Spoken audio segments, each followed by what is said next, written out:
తులారాశి వారికి ఈ వారం గ్రహస్థితి సానుకూలంగా కనబడుతూ ఉన్నది. ప్రత్యేకించి షష్ఠస్థానమందు గ్రహ సంపత్తి యోగిస్తూ ఉండడం అనేటువంటిది చాలా అనుకూలంగా చెప్పవచ్చును. షష్ఠ రవి గాని, బుధుడు గాని, శనేశ్వరుడు గాని, రాహువు గాని చాలా అనుకూలమైనటువంటి గ్రహ సంపత్తులు. అయితే ఇటుపక్కన ఉన్నటువంటి గ్రహాలు అనగా అష్టమంలో ఉండేటువంటి గురుడు గాని, భాగ్యచంద్రుడు గాని, దశమ స్థాన స్థిత కుజుడు గాని, కొంత వ్యయస్థానమందు కేతువు గాని, ఈ 4 గ్రహాలు కూడా కొంత వ్యతిరేకమైనటువంటి ఫలితాలను ఇస్తూ ఉన్నటువంటి విషయాన్ని కూడా మనం గమనించాలి. అయితే ఈ శనేశ్వరుని యొక్క స్థితి గాని, శని రాహువుల యొక్క యుతి గాని ఎప్పుడైతే ఉన్నదో మిగతా గ్రహాలు ఇచ్చేటువంటి చెడు ఫలితాలను సైతం వారు తగ్గించగలుగుతారు. కాబట్టి ఈ వారంలో ఈ గ్రహస్థితి వల్ల ధనధాన్యాభివృద్ధిని చూడవచ్చును. అలాగే షష్ఠే రవౌసు సౌఖ్యాదిన్, సౌఖ్యవంతమైనటువంటి రోజులను కూడా చూడవచ్చును. అటు ఆరోగ్యం బాగుంటుంది అని చెప్పి ఋషులు చెప్తూ ఉన్నారు. అలాగే ఐశ్వర్యాన్ని ఇచ్చేటువంటి ఈ గ్రహ సంపత్తి అని చెప్పి ఋషివాక్యం కింద కనబడుతూ ఉన్నది.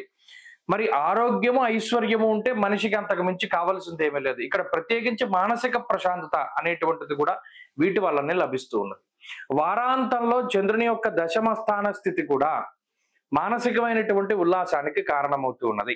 కాబట్టి ఇది కుటుంబపరమైనటువంటి అభివృద్ధిని, ఉద్యోగపరమైనటువంటి అభివృద్ధిని, అనగా ఎవరైనా ఉద్యోగం మారాలి, ఇది వేరే కొత్త ఉద్యోగంలో ఉన్నతమైనటువంటి స్థితిలో ఉండాలి, శాలరీ పెరగాలి, ఇంక్రిమెంట్లు, ట్రాన్స్ఫర్లు ఇటువంటివి ఏవి కోరుకున్నా కూడా ఈ గ్రహస్థితి తులారాశి వారికి పరిపూర్ణంగా వాటన్నిటిని కూడా ఇస్తుంది. దుర్భేద్యమైనటువంటి శత్రు సైన్యాన్ని సైతం కొల్లగొట్టగలిగేటువంటి శక్తిని ఈ గ్రహస్థితి ఇస్తుంది. అనగా మీ శత్రువులపై పరిపూర్ణమైనటువంటి విజయాన్ని మీరు సాధించగలుగుతారు. మీరు ఏ ఫీల్డ్ లో ఉన్నా, ఏ ఉద్యోగంలో ఉన్నా, వారు మీకు ఎవరైతే శత్రువులుగా ఉన్నారో వారిని ఢీకొట్టేటువంటి విధానంలో వచ్చేటువంటి మార్పు చాలా గొప్పది. అలాగే మీరు విజయాన్ని సాధించగలుగుతారు. కాబట్టి ఇలా అన్ని రకాలుగా కూడా తులారాశి వారికి ఈ వారం చాలా అనుకూలమైనటువంటి ఫలితాలు ఉన్నాయి. మరిన్ని అనుకూలమైనటువంటి ఫలితాల కోసం దత్తాత్రేయ స్వామి వారి యొక్క ఆరాధన చేయడం చెప్పదగినటువంటి సూచన. ఈ వారంలో కలిసి వచ్చేటువంటి రోజు బుధవారంగా చెప్పవచ్చును. అదృష్ట సంఖ్య 4, అదృష్ట వర్ణము ఆకుపచ్చ. తదుపరి వృశ్చిక రాశి.